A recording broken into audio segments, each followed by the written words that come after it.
은혜로운 귀한 찬양 감사합니다. 이제 하나님께서 우리에게 주실 하나님의 말씀을 우리 함께 찾으시겠습니다. 사도행전 8장 26절로 40절의 말씀이 되겠습니다. 사도행전 8장 26절에서 40절의 말씀 가운데 26절에서 31절까지 한 절씩 교독하신 이후에 38절과 39절은 다 합독함으로 봉독하도록 하겠습니다. 26절을 제가 읽습니다. 주의 사자가 빌립에게 말하여 이르되 일어나서 남쪽으로 향하여 예루살렘에서 가사로 내려가는 길까지 가라 하니 그 길은 광야라.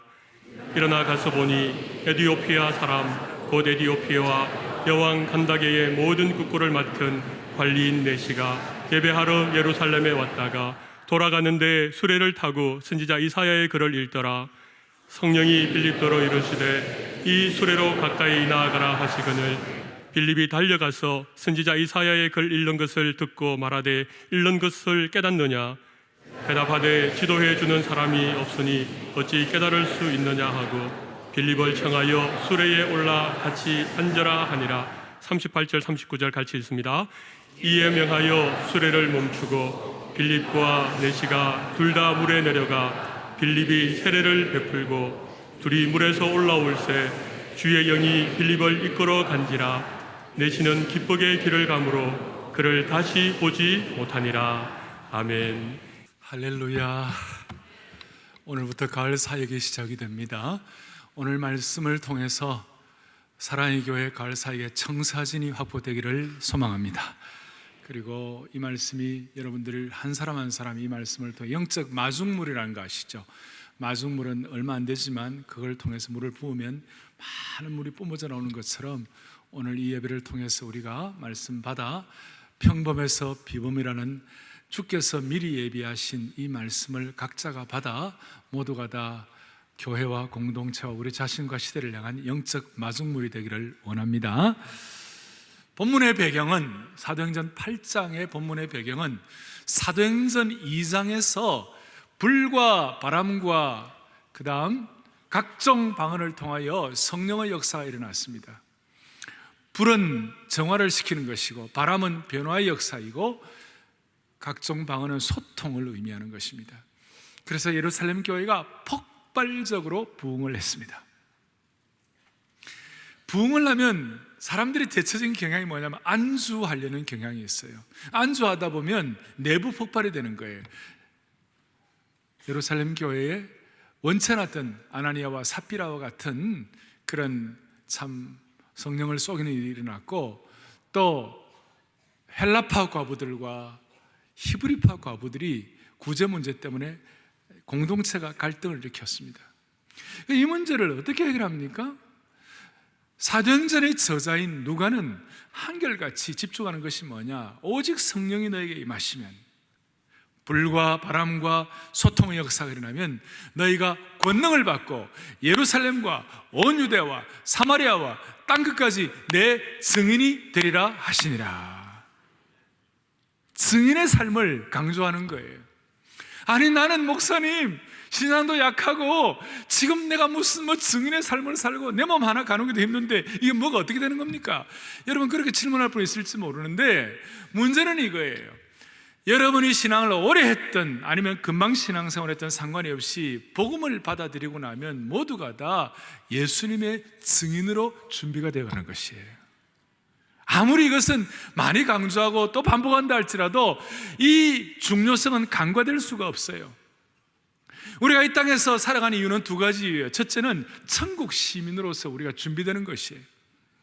천국 시민으로 무장되고 천국 시민으로 다듬어지는 것이에요. 또 하나는 이 땅에 살아가면서 하나님 나라 확장을 위하여 하나님 나라 세우는데 우리가 일익을 감당해야 돼요. 그래서 우리가 누가가 기록한 대로 예수님의 증인이 되겠다고 결심하는 그 순간, 아무것도 아닌 인생이 복음에 대한 간절한 기대와 소원을 갖는 그 순간, 평범한 인생이 하나님 나라의 비범한 보통 사람이 특별한 존재가 된다는 사실을 믿으십시다. 교회 역사를 연구하는 교회사가 가운데서 가장 유명한 교회 역사가가 있습니다. 필립 샤프라는 분이 있습니다. 이분이 AD 1세기부터 4세기까지 초대교회 성도들을 좀 이렇게 연구를 하는데, 그 중에 초대교회 성도들은 본래 이방신을 섬기고 수많은 요즘 말하면 종교다원주의에 물들었고 점술에 의지해가지고 어떻게 점술 별점 그다음 이런 구슬점 이렇게 해가지고 이것이 내 인생을 인도하는 줄 알았는데, 하나님 만나고 복음이 들어가고 나니까 이 사람들이 무슨 일이 벌어졌습니까? 창조주 선하신 하나님 앞에 내 인생을 의탁하게 되었다. 돈만 벌려고 돈 벌 궁리만 하면서 자기만 알던 인간들이 공동체를 위하여 하나님의 나라를 위하여 내어놓게 되었다. 원수들에 대해서 자기와 사이가 좋지 않은 사람들이 서로 미워하고 죽이며 살던 그런 사람들이 원수를 위해 기도하고 하나님 앞에서 똑같은 우리와 똑같은 복을 누리게 되도록 그렇게 노력하는 사람이 되었다. 이럴 때 어떻게 초대교회 성도들이 그냥 적당한 삶을 살겠는가? 당시의 시대를 변화시키는 비범한 역할을 할 수밖에 없었다. 오늘 사도행전 8장의 이 내용의 핵심은 빌립 집사님이 26절 좀 보세요. 주의 사자가 빌립에게 말하여 이르되 일어나서 남쪽으로 향하여 예루살렘에서 가사로 내려가는 길까지 가라 하니 그 길은 광야라. 일어나 가서 보니 27절에 에티오피아 사람 곧 에티오피아, 제가 에디오피아를 에티오피아로 읽겠습니다. 에티오피아 여왕 간다게의 모든 국고를 맡은 관리인 네시가 예배하러 예루살렘에 왔다가 28절 돌아가는데 수레를 타고 선지자 이사야의 글을 읽더라, 이렇게 나와 있습니다. 뭘 말하는가 하면 빌립 집사님은 지금 평범한 집사님이었어요. 사도행전 6장에 보면 그냥 그 과부들 구제하는 일에 쓰임받았던 분이에요. 그 성경학자들은 지금 이 빌립 집사님은 예수 믿은 지 한 2년이 채 되지 않았다. 1, 2년 정도. 그러니까 보통 평범한 그리스도인이에요. 그러니 빌립이 오늘 이 에티오피아의 국고를 맡은 네시 장관, 이 사람을 복음을 전하는 그 역할을 함으로 말미암아 그의 생애 전체가 하나님께 놀랍게 쓰임받고 또 이 복음의 선포를 받는 대상이 되었던 에티오피아 내시의 그 역할을 통하여 아프리카에 지금도 에티오피아는 복음의 능력의 강수를 면면히 이어오고 있다. 그것이 에티오피아 내시는 당시에 금광과 철강과 무역을 관장하던 국고직이 나라의 금고직이라고 말할 수 있어요. 이 간다게라는 말은 여왕 이름이 간다게가 아니라 여왕의 직분을 말하는, 여왕이라는 직분이 간다게예요. 우리말로 하면 에집트의 바로왕 또 신라의 마립간 이런 식으로 그냥 고유명사라기보다는 직위 자체를 말하는 것이에요. 거기에 국고를 맡은 네시 장관이었어요. 그런데 그 평범한 빌립 집사님이 오늘 하나님께 쓰임 받았어. 지난번에 사마리아 성에 강력하게 복음 전파의 도구가 되었던 그 빌립 집사님이 이렇게 쓰임 받아.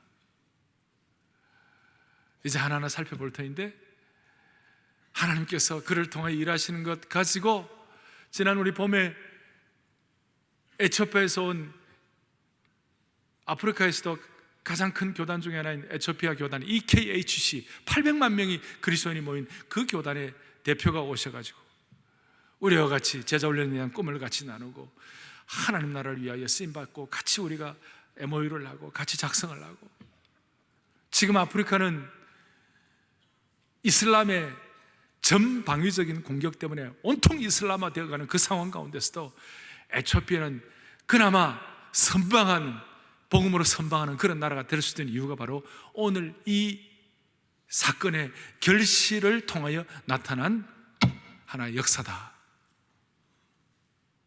그래서 오늘 저와 여러분은 이 내용을 가지고 가을 사역을 우리 앞에 놓고 사랑하는 교우들이여, 이 말씀이 저와 여러분들에게 주시는 하나님이 예비하신 말씀이 되기를 바랍니다.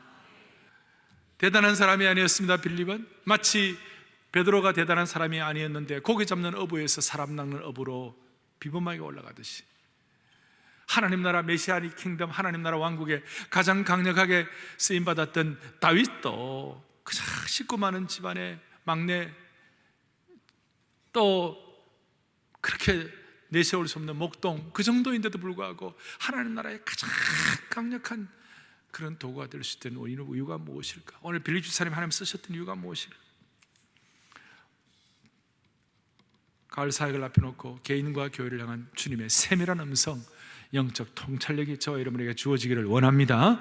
크게 두 가지 기둥을 세우겠습니다. 첫 번째 기둥은 뭐냐? 가을 사이의 기둥, 첫 번째 기둥은 뭐냐? 26절에 앞에 다시 보세요. 주의 사자가 빌립에게 말했다. 주의 사자란 말이 나오고, 그 다음 또 29절에 보니까 성령이 빌립더러 이르시되, 이렇게 얘기했습니다. 또 39절에 보니까 둘이 물에서 올라올새 주의 영이 빌립을 이끌어 간지라, 이런 내용이 나와 있습니다. 주의 사자란 말이 나오고 성령이란 말이 나오고 그 다음에 주의 영이란 말이 나옵니다. 뭘 말하는가? 첫 번째 기둥은 모든 비범함은 무엇에 의하여 결정되는가? 비록 내가 부족하더라도 성령님의 다양한 인도와 성령님의 인도에 민감한 자세가 있을 때, 아니 민감함을 순종할 때, 우리의 부족함이 있지만 성령님의 인도와 성령의 능력을 즉각 순종하는 사람이 될 때 모두가 다 예외 없이 하나님의 비범함을 체험할 수가 있다는 것이에요. 성령에 대한 얘기는 우리가 많이 강조하니까 이거 또 하는구나 그렇게 생각하시면 안 돼요.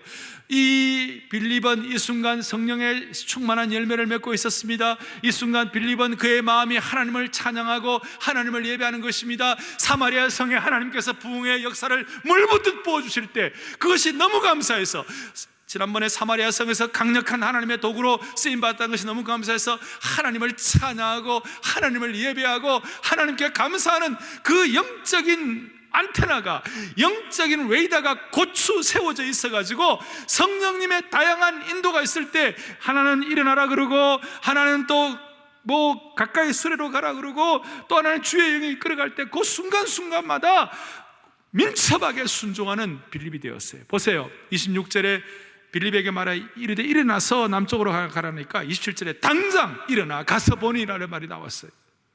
29절에 성령이 빌립더러 이르시되 수레로 가까이 나가라 그러니까 30절에 빌립이 달려가서 선지자 이사야의 글에 대해서, 그러니까 준비가 되어 있었어요. 다 민감해가지고.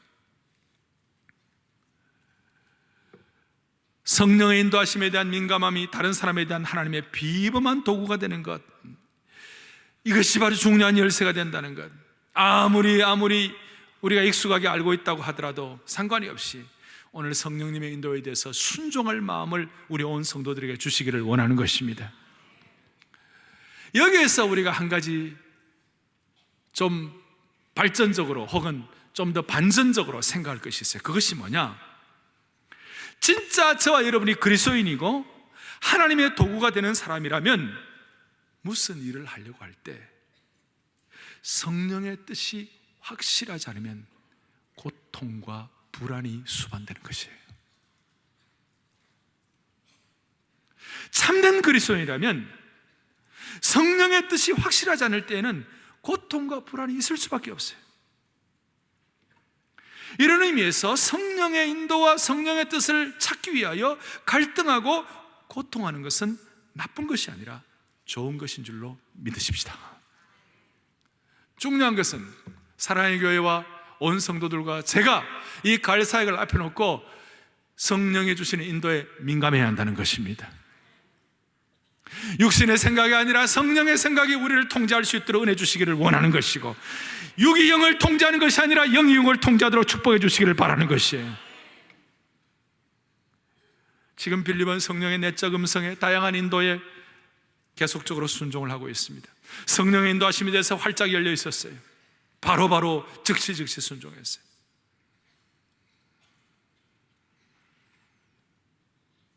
이럴 때 우리는 비범한 인생에 대해서 눈이 열립니다.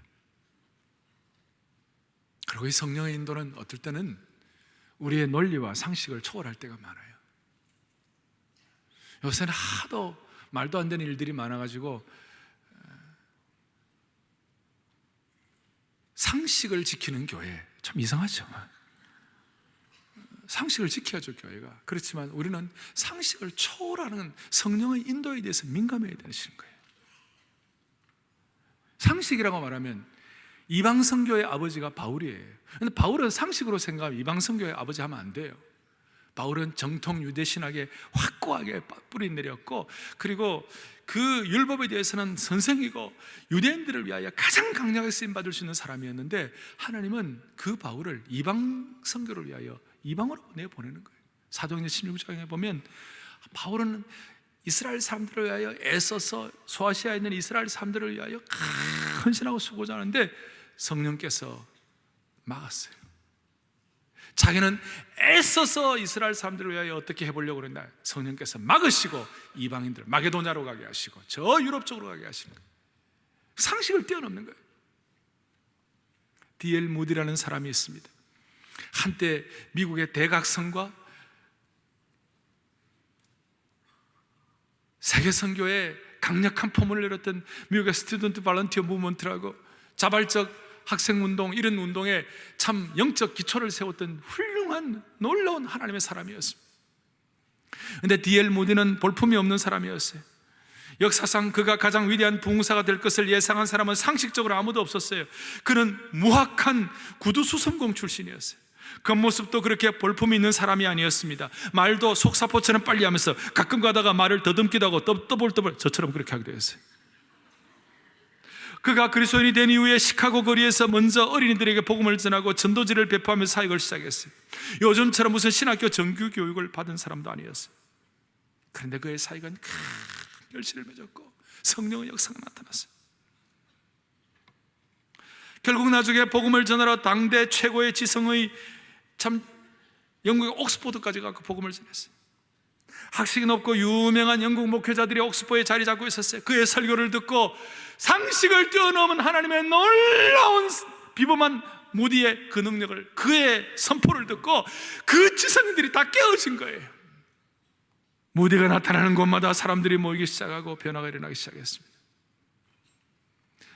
무디는 단점이 많았지만 성령의 인도하심에 민감한 사람이었습니다. 그는 자주자주 사람들에게 내가 잘하는 것은 하나밖에 없습니다. 배운 것은 없지만 예수 그리스도를 사랑하며 그분을 위해 일하고 싶습니다.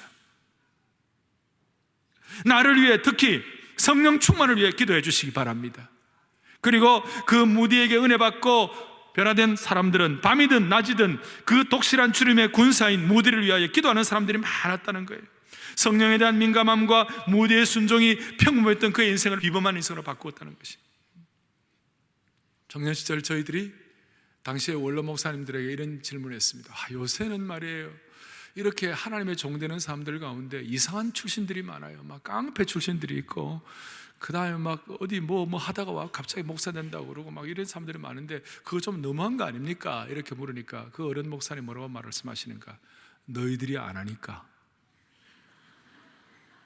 너희들이 안 하니까 하나님은 지혜 없는 자를 세우시고 세상에 낮은 자를 세우시고 어리석어 보이는 자를 세우셔가지고 세상에 지혜 있는 자들을 부끄럽게 하시는 것이다. 오늘 우리는 21세기의 빌립에 대해서, 21세기의 무디에 대해서,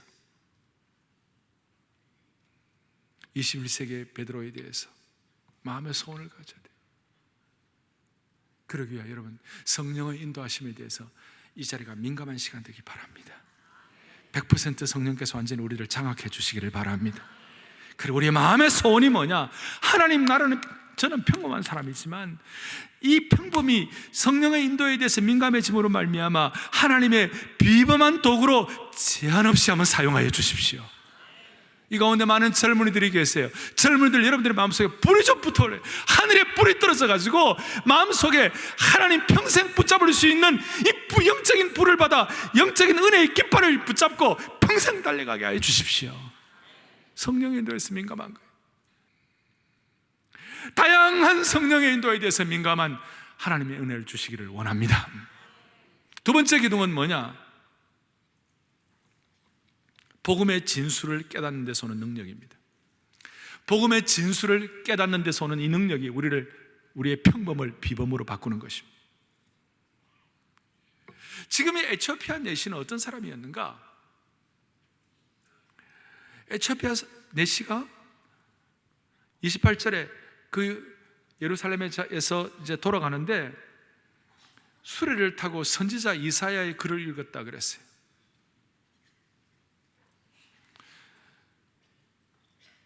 29절에 성령이 빌립들을 이르시되 이 수레로 가까이 나아가라 하시거늘 30절에 빌립이 달려가서 선지자 이사야의 글 읽는 것을 듣고 말하되 읽는 것을 깨닫느냐 그랬어요.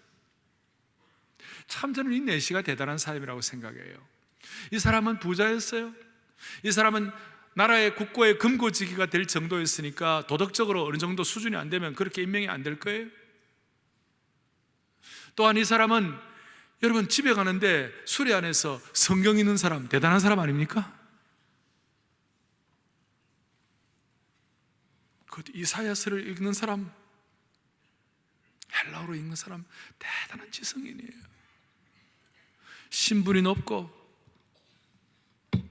그는 한마디로 말해서 숭고한 진리를 찾아 갈급해하는 아주 신분이 높은 귀족이었어요. 그의 위치, 그의 지성, 그의 물질, 이것이 그의 영혼의 갈증을 해결해 주지 못했어요. 갈급했어요. 그 갈급한 내시 장관에게 빌립이 찾아가서 그 말씀 이해하느냐 그러니까 뭐라고 얘기했습니까?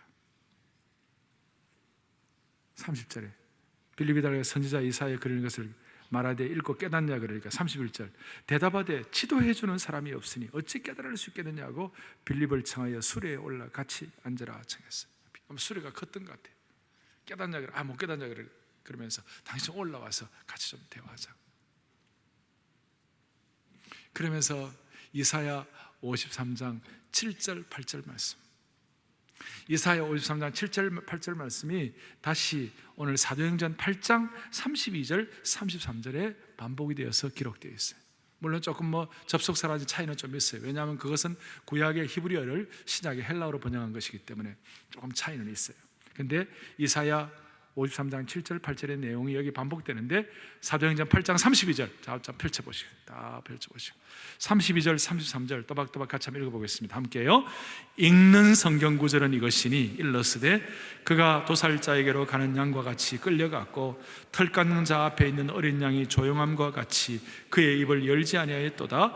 그가 굴욕을 당했을 때 공정한 재판도 받지 못하였으니 누가 그의 세대를 말하리요 그의 생명이 땅에서 빼앗기미로다 하였거늘. 자 34절 같이요.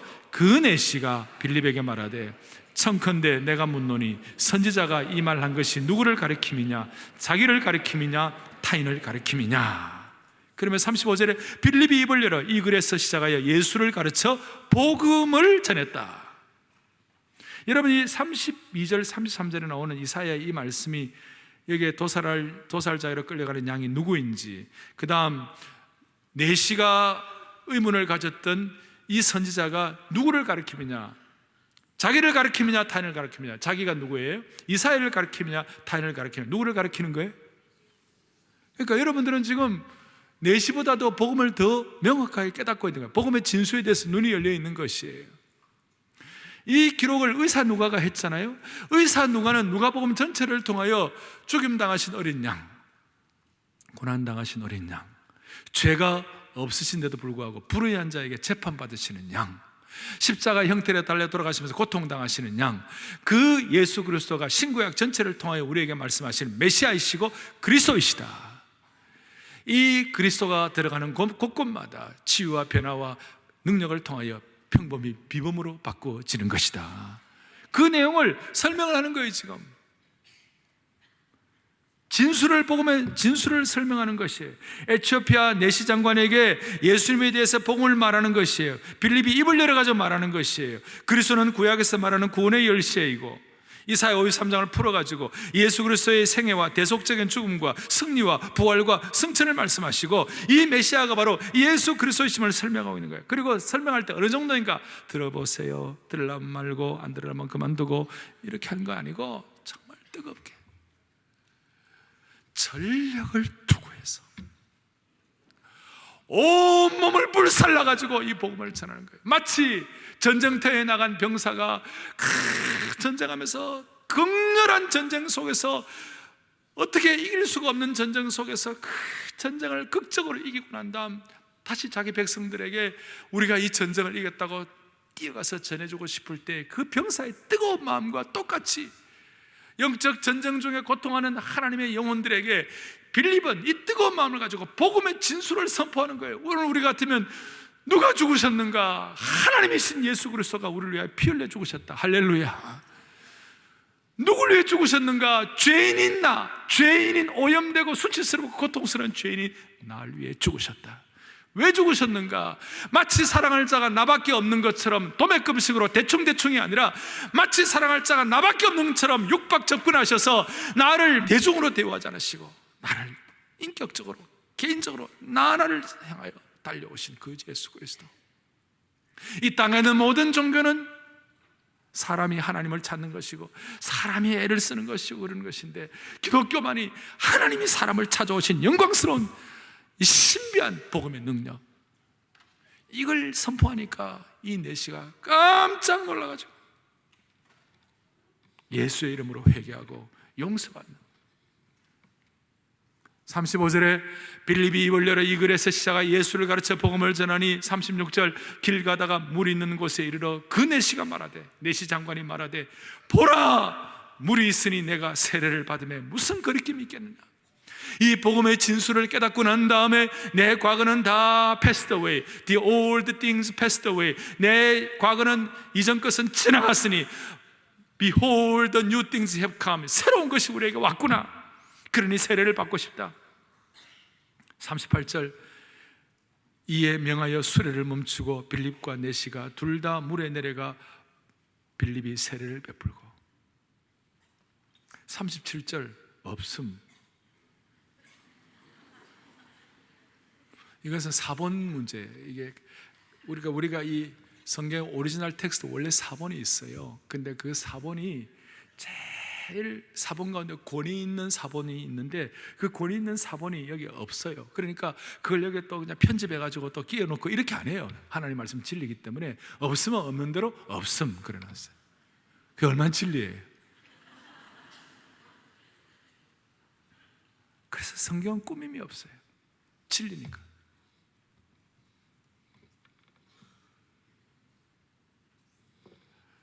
오늘 여기에서 우리는 평범한 집사님 빌립이 전한 그 복음 앞에 이 내시가 은혜를 받고 비범하게 되는데 탁월한 게 몇 가지가, 첫째는 초월적인 무슨 기적과 변화와 불 떨어지고 막 대단한 기적이 일어나고 대단한 역사가 일어나고 그렇게 받아들인 것이 아니에요. 그냥 성경 읽다가 은혜 받아버렸어요. 우리처럼 성경 읽다가 밤새워 성경 읽다가 하나님 주신 능력을 받아버리신 거예요. 이게 특별한 거예요. 이번 가을 사역 동안 우리 교회 모든 제자훈련 사역, 모든 주일학교 사역, 청년대학부, 그리고 우리 교회 모든 장년 사역, 모든 파이브르기까지 제자훈련, 주일 성경 강해, 그 다음 우리 큐티, 모든 말씀훈련, 성경대학, 교회 각종 모든 말씀 사역에 자연스럽게 말씀 있다가 하나님의 능력을 체험하기를 바랍니다. 지난 주간 저희 교회 교역자들이 금식기도, 금식 수양을 했어요. 월요일부터 금요일까지. 그래서 마태복음부터 요한계시록까지 다 떼버렸어요.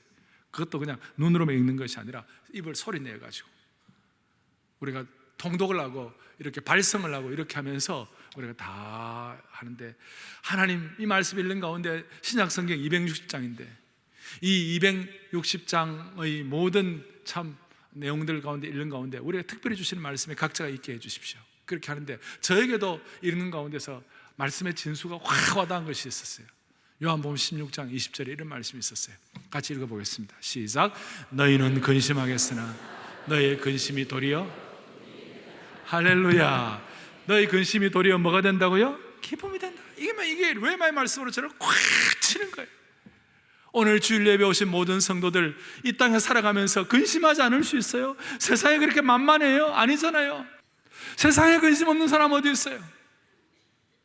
그런데 오늘 복음의 진수를 깨달으면 너희의 근심이 도리어 기쁨이 되리라. 오늘 이 말씀 앞에 여러분들 하나님이 주시는 성령의 음성이 있기를 바라는 것이에요. 복음의 진수에 또 이 내시가 특별한 것이 뭐냐? 모든 차별을 극복했어요. 이 내시를 통하여 모든 장벽과 차별이 철폐되기 시작한 거예요. 신분에 여기는 보니까 이 내시는 이방인이었어요. 뭐 여러 가지 있어요. 인종적 차별을 초월해서 이분 때문에 얼굴의 색과 관계없이 복음을 깨닫게 된 거예요.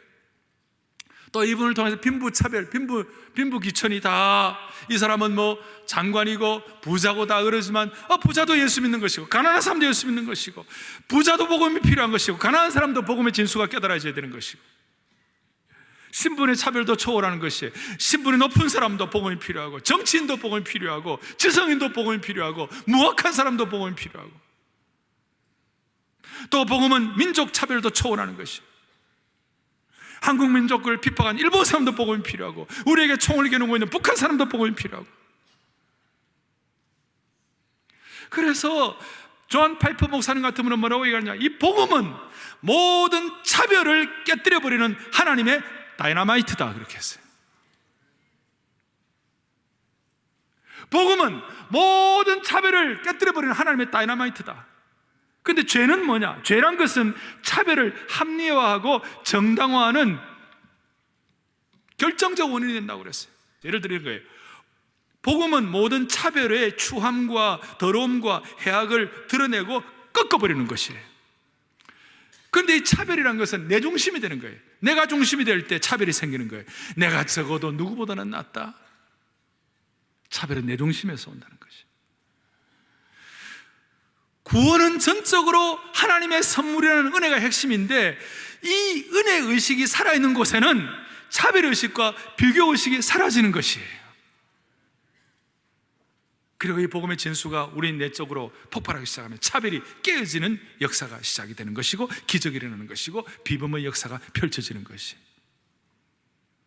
그러니 이런 마음속에 지금 비교의식, 차별의식, 말은 안 하지만 섭섭의식, 이런 것들이 마음속에 막 자리 잡고 있다는 것은 아직까지 복음의 진수가 내 마음속에 이렇게 스며들지 못한 거예요. 여러분, 우리가 이런 차별의식을 없애고 모든 신분, 그 다음에 장벽들, 또 뭐 지성 뭐 있는 거 이거 다 초월해서 복음의 능력을 내가 체험해가지고 이 복음의 진수가 오늘도 내 마음속에 확인되고 이것을 감사하고 이것을 기뻐한다 그랬을 때, 여러분들은 사실은 어떤 의미에서 오늘 예배당 나가는 순간 여러분들은 걸어 다니는 기적이 될 수가 있는 것이에요. 진짜 예수 믿고 진짜 차별 없는 복음을 깨닫고 진짜 복음의 진수를 깨닫는 곳이 가는 곳마다 복음이 폭발함으로 말미암아 그 철옹성 같은 차별에 깨어지고 무너지기 때문에 참된 복음의 진수를 깨달은 그리스도인은 걸어다니는 기적이라고요. 워킹 미라클. 모든 원수되었던 장벽과 철벽 같은 철옹성이 예수님의 피로, 그리스도의 피로 가까워졌다고 성경은 선포하고 있기 때문에 우리는 오늘도 나가는 순간 걸어다니는 기적이 되기를 바라는 것입니다. 시편 68편 31절에 이런 말씀이 있어요. 시작. 고관들은 애굽에서 나오 구스인은 하나님을 향하여. 이 구스인을 구약에서는 구스를 에티오피아를 구스라고 그래요. 그러니까 에티오피아 사람은 애굽에서는 뭐 높은 사람 나올지 모르지만 이 에티오피아 구스인은 하나님을 향하여 그 손을 신속히 들리로다. 난 이 말씀이 너무 좋아요. 오늘 내시가 하나님을 향하여 신속히 손을 든 구스인이 되어가지고 이 구약의 예언의 말씀이 실천되는 것입니다.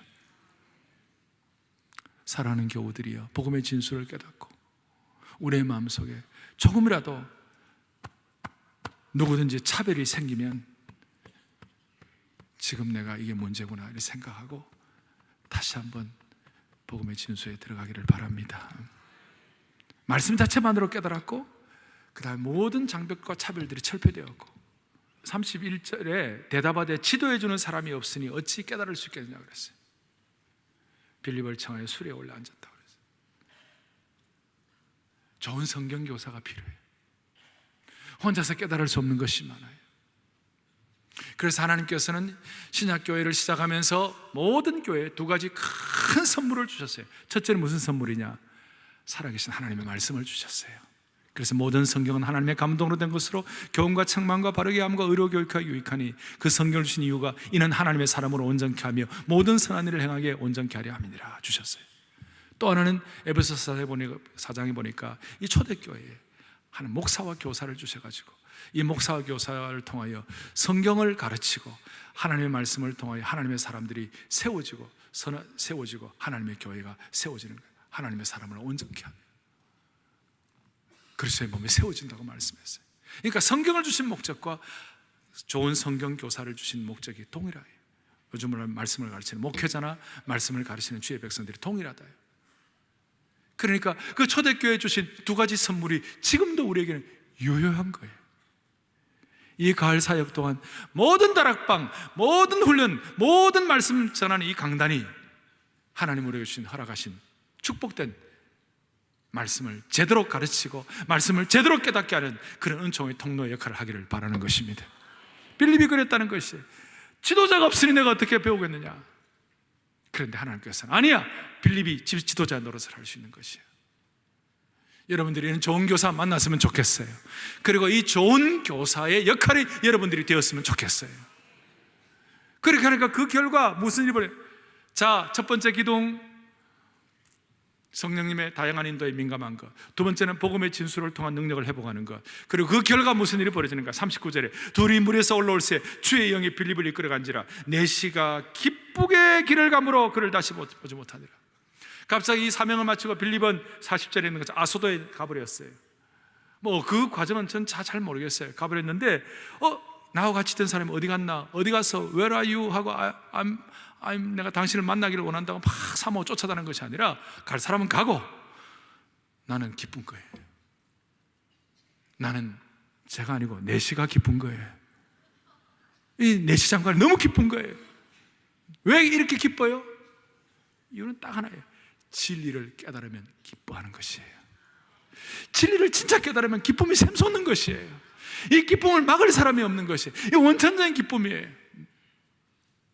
그래서 예수님께서 이 땅에 오실 때 천사가 예언하기를 그가 오시면 너에게 큰 기쁨의 좋은 소식을 너에게 전하노라.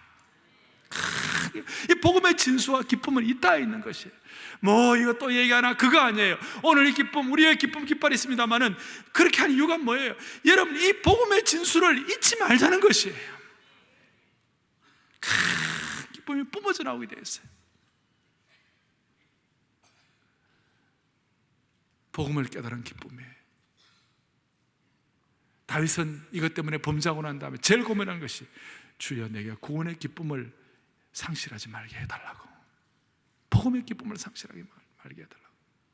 그래, 이 기쁨이 있으면 생명력이 너무 강하기 때문에 어떤 사람은 내가 이 기쁨 얘기하면 아이고 목사님 나 생활고가 너무 많아가지고, 아이고 목사님 나는 너무 미성숙해가지고, 나는 너무 부족한데 참 내가 자세는 좋습니다. 그렇지만 여러분, 아무리 생활고가 심하고 아무리 미성숙하다 하더라도 복음의 진수가 들어갔을 때 갖는 그 기쁨을 훼손할 만큼, 그 기쁨을 완전히 눌려버릴 만큼 그것은 아니에요. 기쁨이 나올 수 있어요. 기쁨이 뿜어져 나오는 것이에요. 억누를 수 없는 기쁨이 있는 것이에요. 이번에 수양에 가가지고 보니까 산길을 걷는데 바위산이 있어요. 완전 바위예요. 근데 바위면 바위인데 희한하게도 그 바위를 뚫고 말이에요, 막 소나무가 막 이렇게 자라고 있더라고요. 이해가 안 돼. 흙도 제대로 없고 뭐가 없는데 어떻게 저렇게 바위를 뚫고 저 소나무가 생명력 있게 막 이렇게 뿜어져 나오는가? 어떤 기와집에 가면요, 기와에 있는데 뭐가 있겠어요? 그런데 그 기와에 막 풀이 막 솟아 있잖아요. 뭐예요? 감히 기와도, 감히 바위도 억제할 수 없는, 정말 훼손될 수 없는 그 생명력이 움터나오는 것이. 오늘 기쁨의 주인공이 되시기 바랍니다. 사랑의 교회가 이 가을에는 이 용솟는 기쁨을 주체하지 못하면 뿜어져 나올 수 있도록 그렇게 하나님께서 모든 환경과 처지를 평탄케 해주시기 원합니다. 마지막 결론 하나 있어요. 빌립이 이런 비범한 삶을 사는데요, 사도행전 뒤에 21장 8절 9절을 보니까 참 특별한 말씀이 있어요. 읽어보겠습니다. 사도행전 21장 8절 9절 시작. 이튿날 떠나 가이사랴에 이르러 7 집사 중 하나인 전도자 빌립의 집에 들어가서 머무니라. 그에게 딸 넷이 있으니 선으로 예언하는 자라. 바울 사도가 이제 전도하는 과정 중에 빌립 집사님의 집에 가가지고 머물렀어요. 그런데 그에게 딸 넷이 있으니 천으로 예언하는 자라. 다 한꺼번에 한 방으로 정리하는 거예요. 그 딸 넷이 전부 다 하나님께 놀랍게 쓰임받고 있었다, 그 뜻이에요. 빌립도 나이가 저 때는 한 20년쯤 더 지난 때예요. 빌립의 나이가 들어가요. 그가 하나님의 신실한 도구로서 하나님께 쓰임받았고, 그의 탁월함은 이제 시간이 흐르고 빌립의 육체는 쇠잔했는지 모르지만 성령의 인도와 복음의 능력으로 신실하게 순종했던 그의 사역의 빛은 조금 더 흐려지지 않는 거예요.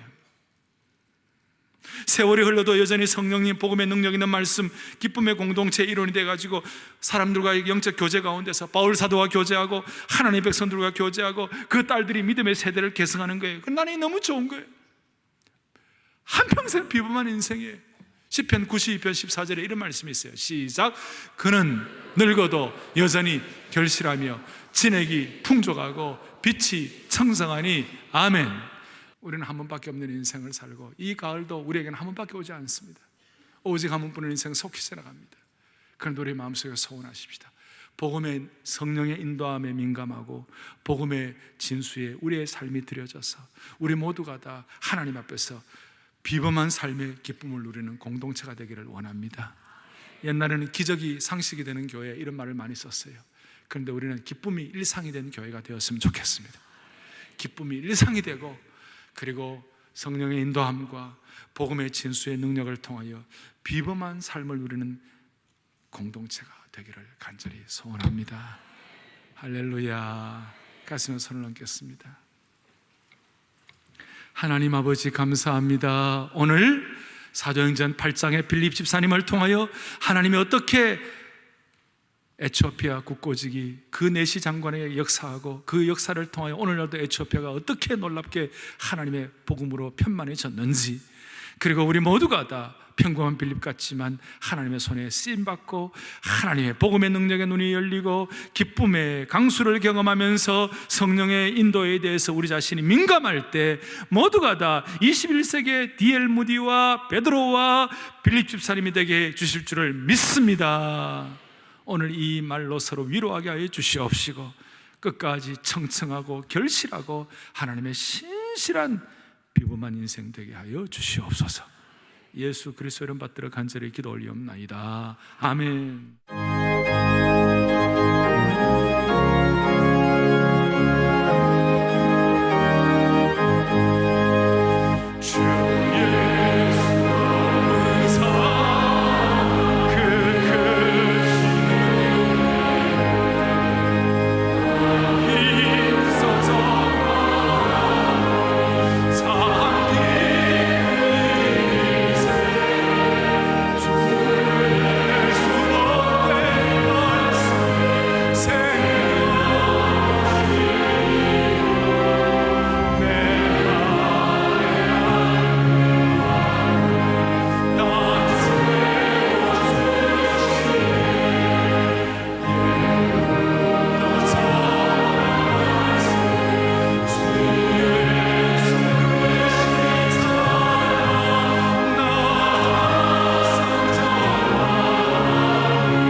지난 24일부터 닷새 동안 교역자 금식 수양회가 제천 기도동산에서 진행됐습니다. 은혜의 새 차원으로 나아가라는 주제로 열린 수양회에서 130여 명 교역자들이 성령의 은혜를 구하며 마음을 모았습니다. 개회 예배에서 오정현 담임 목사는 개척교회 목회자의 자세로 사역의 이막을 열고 창조적이고 모험적인 사역을 펼치자고 당부했습니다. 영육의 건강을 위한 산행. 일부 교역자들은 금식 나흘째임에도 불구하고 전혀 힘든 기색이 없었는데요. 고요했던 숲속을 찬양과 기도 소리로 가득 채웠습니다. 특별 강의 시간에는 미국에서 40년 동안 심장 전문의로 활동한 허인 장로가 강의했는데요. 건강한 영성 생활을 유지할 수 있는 의학 지식과 식습관, 영성 체조 등 여러 가지 방안을 공유했습니다. 그리고 말씀에 집중하며 신약 성경 통독을 마치고 온 성도가 말씀 중심으로 기름 부으심 받도록 합심하여 기도했습니다. 금식 수양회 마지막 날 비전 나눔 시간. 오정현 담임 목사는 약속의 말씀을 나누며 어렵고 소외된 사람을 섬기는 온전하고 견고한 교회가 되고 부르짖는 기도가 끊이지 않도록 당부했고 가을 사역 전반에 대한 방향을 공유했습니다. 기쁜 마음으로 참석했습니다. 그런데 생각보다 그렇게 쉽지는 않았습니다. 저 혼자가 아니라 함께 했기에 가능했던 것 같습니다. 길게는 4박 5일, 또 짧게는 1박 2일 동안 우리 모든 교역자들이 정말 금식을 통해서 하나님께 집중하고 또 위로부터 부어주시는 하나님의 은혜를 힘입어서 이번 가을 사역을 힘있게 한번 시작할 수 있도록 교회하는 은혜의 시간이었던 것 같습니다. 오롯이 하나님의 음성에 귀 기울이고 금식하며 거룩한 시간을 보낸 금식 수양회. 사랑의 교회 교역자 모두가 새 힘을 얻고 새로운 차원의 교회 사역을 시작하기를 바랍니다.